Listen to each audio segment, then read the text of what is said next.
waxaan ku soo xasuustay marka anigu sheekadii hooyadii ninkii ay dariska ahaayeen uu ka dilay cunugeedii yarka ama xasuusataan 1926 sheekadii dhacaysay ee Dimashq ka dhacaysay hooyadii say u joogtay ninkayba ka shakada ninkii si yani sheekada waxa ku qoran sheekada gabadhii aqliga badan inay ku qornayd baan u malaynay mise hooyadii aqliga badnayd sheekada dhacday 1926 baa ku qornayd sheekada hooyadani si ninkan dariska ay uga sheegsisay inuu wiilkiisii dilay wiilkeedii inuu dilay waxay iska furtay ninkeedii markaasi waxay guursatay ninkii dariska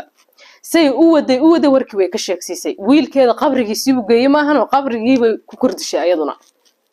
cajiib dadka qaarkood waa cajiib qof aad nacab tahay nacayb dartii ma u guursan lahayd jacayl baa la isu guursan jiray soo maaha dadka qaar haddaba nacayb dartii way isu guursadaan iyo si ay u kala argoostaan والله لكن dadkaas aad bay cajiib yihiin bal idinka ra'yigiina maxay idin la tahay qof aan jeclahay ani qof aan nacbahay guri inaan kula noolaado iska day xataa daris inaan la noqdo maba u dul qaadan karayaba inaan arka xataa iyaguna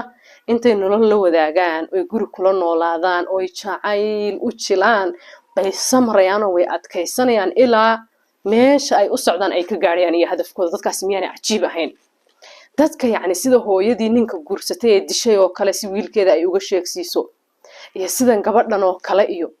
sidii gabadh hadda ka hor iyaduna Ciraaqiyad inay heedaan u malaynaya saaxiibadeed ninkii dilay guursatay si ay uga sheegsiiso saaxiibadeed inuu dilay dadkaas miyaan dad cajiib ahayn walaalayaal dad la yaab la soo maaha dadkaas